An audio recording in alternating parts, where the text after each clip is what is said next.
तो ऐसे जो चोर उचक्के लोग हैं उनकी क्या बात करना, जो दलाली करके अपना स्थान बना रहे हैं। आप अपने जीजा को चोर उचक्का कह रही हैं? बिल्कुल। तो ऐसी छोटी सोच वाले लोगों की क्या बात करना। सबसे पहले किससे बात करना पसंद करेंगे, अनुप्रिया पटेल से कि आशीष पटेल? सबसे पहले क्या, मैं एक ही से बात करूंगी, वो है मेरी बहन अनुप्रिया पटेल। तो मैं ये कहना चाहती हूँ कि मैं विपक्ष की भूमिका में हूँ, समाजवादी पार्टी अखिलेश जी के विपक्ष में हूं, लेकिन आप देख रहे हैं कि गृह मंत्री अमित शाह वो जांच होने देंगे क्या? वो कैसे होने देंगे जब वो दलितों पिछड़ों के जो भगवान हैं उनके लिए इतनी दोयम दर्जे की इतनी नीच सोच रखते हैं। योगी आदित्यनाथ आपको बढ़िया नेता लगते हैं या फिर अखिलेश यादव? और दोनों ही नेता मुझसे बहुत सीनियर हैं, दोनों से ही उनके उनके व्यक्तित्व से मैं कुछ ना कुछ सीखने का काम कर रही हूँ। अखिलेश यादव जी में की दो अच्छाइयां बताइए, कैसे नेता लगते हैं आप? Young and visionary. नमस्कार। उत्तर प्रदेश के डेप्यूटी सीएम केशव प्रसाद मौर्य को हराने वाली पल्लवी पटेल जी आज हमारे साथ हैं। पल्लवी पटेल जी और अनुप्रिया पटेल दोनों सगी बहनें हैं और योगी सरकार में मंत्री आशीष पटेल इनके सगे जीजा जी हैं। तो उनके लगाए गए आरोपों पर पल्लवी पटेल जी क्या कहती हैं, आज उनसे ही जान लेते हैं। पल्लवी पटेल जी, आपका बहुत बहुत स्वागत है। Thank you. पल्लवी जी, योगी सरकार में मंत्री आशीष पटेल ये कहते हैं आपके बारे में कि आप जिस थाली में खाती हैं उसमें छेद कर देती हैं, छेद ही नहीं करती बल्कि ड्रिल कर देती हैं। तो अपने सगे जीजा के मुख से इस तरह की बातें सुनकर आपको कैसा लगता है? देखिए, निर्लज्जता की पराकाष्ठा है। मेरे ही पिताजी की फोटो के नीचे उन्हीं की संतान, उन्हीं की बेटी के लिए इस प्रकार के अशोभनीय शब्दों का प्रयोग कर रहे हैं, और वो कर रहे हैं जिन्होंने मेरे बाप का नाम और मेरे बाप की जिंदगी भर की जो तपस्या है, कमेरा आंदोलन अपना दल, उसको टुकड़ों टुकड़ों में बांटने का काम कर दिया और बेच करके आज मलाईदार पोजीशन पे बैठे हैं और दूसरों पे कीचड़ उछाल रहे हैं। और उनके कमेरा आंदोलन को खत्म करने के बाद आज अपने आप को सरदार पटेल का वंशज होकर के बताने की बात करते हुए उस नाम के पीछे अपने आप को ढकने का काम कर रहे हैं। तो ऐसे जो चोर उचक्के लोग हैं उनकी क्या बात करना, जो दलाली करके अपना स्थान बना रहे हैं। तो आप अपने जीजा को चोर उचक्का कह रही हैं? बिल्कुल। आपने किसी की एक जो जिंदगी भर की तपस्या उसको तहस नहस कर दिया, और तहस नहस करने के बाद आज सरदार पटेल के नाम की आप कवर लगा रहे हैं अपने ऊपर। और सरदार पटेल कैसे भूल जाते हैं आप कि वो सच्चाई और ईमानदारी के आसमान के धूमकेतु हैं। और ऐसे व्यक्ति के अगर आप नाम लेकर के अपने आप को कवर करना चाहेंगे तो क्या वो व्यक्ति भी आपको एक्सेप्ट करेगा?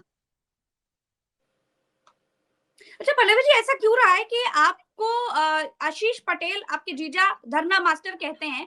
उनका कहना है कि आप उनके खिलाफ विधानसभा में धरना देती हैं और आपके साथ कोई समाजवादी पार्टी का विधायक साथ नहीं बैठता। देखिए, धरना, आंदोलन, पुलिस की लाठियां खाना, जेल जाना, ये तमाम जो होते हैं ये संघर्ष के प्रतीक होते हैं। और जिन लोगों को बड़ी आसानी से बिना कोई मेहनत किए मुफ्त में दलाली करके मलाईदार पोजीशंस मिल जाती हैं, वो दूसरों के इन संघर्षों का उपहास बनाते हैं। तो ऐसी छोटी सोच वाले लोगों की क्या बात करना। तो आप अपने जीजा को छोटी सोच वाला कह रही हैं। उन्होंने कई आरोप लगाए आपके ऊपर और बड़ा फायर आरोप लगाते गए। धरना मास्टर कह दिया आपको। धरना मास्टर क्यों कहा आपको उन्होंने? चलिए, धरना मास्टर कहा तो कम से कम एक बात तो वो एक्सेप्ट कर रहे हैं कि मुद्दों को लेकर के हमें अपनी आवाज उठाना आता है। और आज ऐसा ही एक बड़ा मुद्दा है, उत्तर प्रदेश की जो भारतीय जनता पार्टी की सरकार है, उनके एक विभाग, प्राविधिक शिक्षा विभाग में जो सरकारी पैसा, सरकारी जो धन की चोरी हुई है, और वो धन किसी के बाप की जेब का नहीं है, हम लोग की मेहनत की जो एक टैक्स जमा होता है उसका हिस्सा है। तो उस पैसे की अगर चोरी हो रही है तो सरकार से जवाब तो मांगा जाएगा ना। उत्तर प्रदेश की जो जनता है वो जवाब मांग रही। ये भ्रष्टाचार हुआ है और हाँ, ये भ्रष्टाचार हुआ है, और भारतीय जनता पार्टी का तो नेतृत्व कहता है कि भ्रष्टाचार के खिलाफ हमारे जीरो टॉलरेंस की नीति है। तो ये जो भ्रष्टाचार हमने उजागर किया है, क्या ये इनके जीरो टॉलरेंस की नीति पर धब्बा नहीं है? तो उजागर करें और सामने आकर के उत्तर प्रदेश की जनता के सामने क्या सत्य है उसको सामने लाएं, और जिनके अवसर जिन क्वालिफाइड लोगों के अवसर इस पदोन्नति से लूटे गए हैं, हम्म उनके साथ न्याय करें। सीधी सीधी मांग है हमारी। हम्म तो आशीष पटेल कहते हैं कि आपने गलत चैनल चुना है। वो कहते हैं क्योंकि आप योगी के करीब हैं, तो पल्लवी जी आप समाजवादी पार्टी के साथ हैं या फिर योगी आदित्यनाथ के साथ हैं, बीजेपी के साथ हैं? देखिए, उत्तर प्रदेश की 25 करोड़ जो जनता है, उसने दोबारा मैंडेट यहाँ पर किसी मंत्री या किसी संतरी को नहीं दिया है। दोबारा उत्तर प्रदेश जैसे बड़े सूबे का मैंडेट योगी आदित्यनाथ को दिया है। तो यहाँ पर इस प्रदेश की जनता के नौजवान और 1.5 लाख जो स्टूडेंट्स उन पॉलिटेक्निक्स में पढ़ते हैं, अगर उनको अयोग्य एचओडी पढ़ाएंगे तो उनका भविष्य कैसा होगा?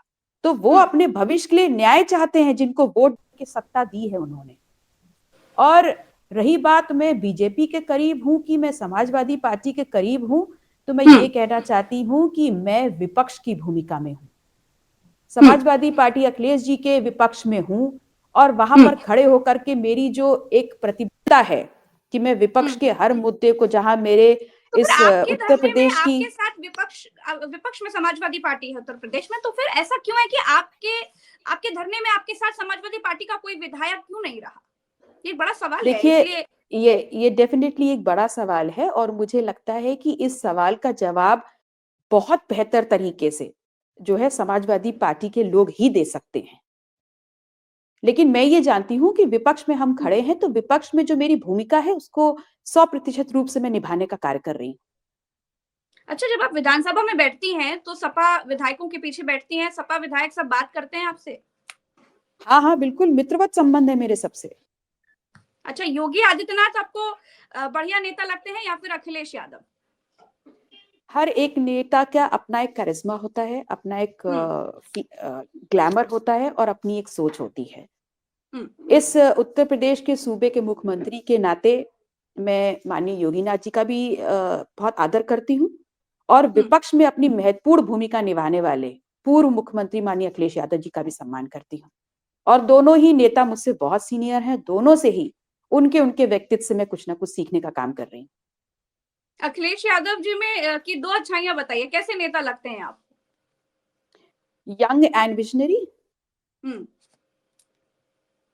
अच्छा, आपको आशीष पटेल धरना मास्टर कहते हैं। उन्होंने ये बात कही कि आपने योगी सरकार के मंत्री आशीष पटेल के खिलाफ धरना तो दिया, लेकिन आपके साथ समाजवादी पार्टी का कोई विधायक नहीं आया, लेकिन सुरेश खन्ना वो आपको उठाने के लिए धरना से आए। योगी सरकार के मंत्री ही आपको धरने से उठाने के लिए आए, तो ऐसा क्यों हुआ?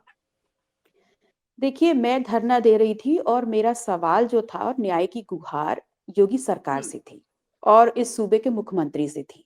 जी। और उन्होंने तमाम प्रकार के जो प्रयास किए मुझे उस धरने से उठाने के लिए, तो मैं लगातार उस पे बोल रही थी कि जब तक मुझे आश्वासन नहीं मिलेगा कि मेरी आवाज को सदन में उठाने का मौका मिलेगा, मैं तब तक यहाँ से नहीं लूंगी। उन्होंने तमाम जो प्रयास कर जी सकते थे वो अपनी जी तरफ जी से किए और जब असफल हुए तो आप ये बोल सकते हैं कि माननीय सुरेश खन्ना जी, जो अपने आप में सरकार का एक बड़ा चेहरा है, वो मेरे पास आए और मुझे आश्वासन दिया कि मैं दूसरे दिन सदन में उठ करके अपनी बात कह सकती हूँ।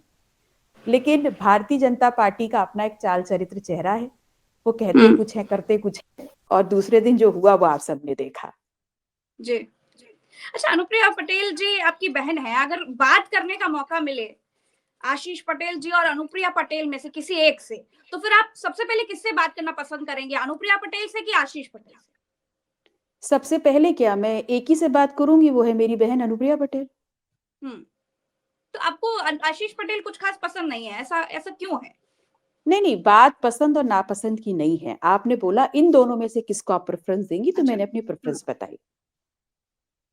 क्योंकि कल जब वो अपनी बात कर रहे थे तो एक पत्रकार ने जब उनसे पूछा तो उन्होंने कहा कि ये लड़ाई कभी खत्म होगी, ये जीजा साली की लड़ाई कभी खत्म होगी, तो उन्होंने ये बात कही थी आशीष पटेल ने कि पहले आपको तय करना पड़ेगा कि ये घर की लड़ाई है या फिर पॉलिटिकल लड़ाई है। तो क्या ये मतभेद कभी खत्म होगा परिवार के बीच? देखिए, हमारे तमाम रिश्ते तो तभी खत्म हो गए जब हमारे पिताजी की हत्या की गई थी और मैं यहाँ पर किसी से रिश्तेदारी निभाने नहीं आई। मेरे पिताजी ने कमेरा समाज को वचन दिया था, कमेरा समाज के सम्मान का। तो आज उनकी अनुपस्थिति में वो वचन मुझे निभाना है और समाज के हक और अधिकारों के लिए जब तक मेरी जान में जान है मैं लड़ूंगी। और पिताजी के जाने के बाद से लगातार उनकी हत्या की जांच हो, इस बात की मांग हम उठा रहे हैं। लेकिन आप देख रहे हैं कि गृह मंत्री अमित शाह वो जांच होने देंगे क्या? वो कैसे होने देंगे जब वो दलितों पिछड़ों के जो भगवान हैं उनके लिए इतनी दोयम दर्जे की इतनी नीच सोच रखते हैं। तो उनको क्या पता कि डॉक्टर सोनेलाल पटेल की तपस्या क्या है, उनके संघर्ष क्या है। उन्होंने तो बस अपनी सरकार, अपने सत्ता, अपने स्वार्थ में 4-5 जो बिकाऊ टाइप के लोग थे, जो चोर टाइप के लोग थे, उनकी जमात अपने आसपास खड़ी कर ली है इस शर्त के साथ कि डॉक्टर सोनेलाल पटेल की हत्या की जांच ना होने पाए। तो ऐसे लोगों से क्या उम्मीद करी जाए? हम्म। अच्छा, तो आपने ये बात कही थी कि कुछ दलाली का नाम लिया था आपने कि दलाली करके मंत्री बन गए या मलाई वाला पद लिया है, तो इसके पीछे क्या बात थी? क्या अनुप्रिया पटेल जी से कहकर, मोदी जी से, शाह जी से बात करके उनको एक मलाईदार पद मिला? तो आप क्या कहना चाहती? मैं वो थोड़ा विस्तार से समझना चाहती हूँ। देखिए, 2014 में अपना दल का गठबंधन भारतीय जनता पार्टी के साथ इस शर्त के साथ हुआ था कि डॉक्टर सोनेलाल पटेल जी की हत्या की जांच कराई जाएगी। 2014 से 2024 बीत गया, 2025 की शुरुआत हो गई। 10 साल के इस अंतरकाल में ऑलमोस्ट अ डेकेड ये सत्ता का हिस्सा बने हुए हैं और कभी इनको मौका नहीं मिला कि डॉक्टर सोनेलाल पटेल जी की हत्या की जांच करवाई जाए। असल में ये खड़े ही उनके साथ इसलिए ताकि इस शर्त के साथ कि डॉक्टर सोनेलाल पटेल की हत्या कैसे हुई इस पे पर्दाफाश ना होने पाए। और उनका नाम लेकर के अपना दल सोनेलाल सोनेलाल सोनेलाल और उसी तस्वीर के नीचे उन्हीं की बेटी को धिक्कार दे रहे हैं, उन्हीं की बेटी का उपहास उड़ा रहे हैं, तो ऐसे लोगों को क्या बोला जाएगा? जी, चलिए पल्लवी पटेल जी, आपने समय दिया, बहुत-बहुत शुक्रिया। मैं आपको अभी इनवाइट कर रही हूँ, बहुत कम समय था आज इसलिए कम चर्चा हो पाई, लेकिन विस्तार से चर्चा करने के लिए हमारे पॉडकास्ट में मैं आपको इनवाइट कर रही हूँ, आपका स्वागत है। प्लीज़ आइए, थैंक विस्तार यू से बात प्रज्ञा जी, करेंगे। Thank you so much for having me there. Thank you. बहुत-बहुत शुक्रिया, दर्शकों का भी बहुत-बहुत आभार। तो फिलहाल के लिए इतना ही, हम फिर मिलेंगे एक नई चर्चा में। नमस्कार, जय हिंद।